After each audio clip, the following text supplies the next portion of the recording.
Summer Abbas अगर मेरी आवाज़ सुन रहे हैं तो वो यहाँ स्टेज पर तशरीफ ले आए। मैं मौलाना एजाज बात कर रहा हूँ। समर अब्बास जहाँ गए भी हैं स्टेज पर आ जाए, बड़ी मेहरबानी होगी। समर अब्बास जहाँ भी हैं स्टेज पर आ जाए।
चीज है और जो हक का इमाम है इंशाअल्लाह उसका अजर भी बहुत मिलेगा। अल्लाह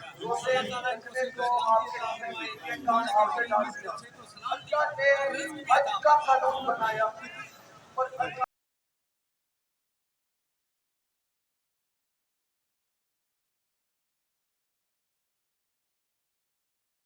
सियासी पॉइंट को सब्सक्राइब कीजिए और लाइक कीजिए और घंटी बजाना ना भूलिए ताकि आपको हमारी नई वीडियोस का नोटिफिकेशन मिलता रहे।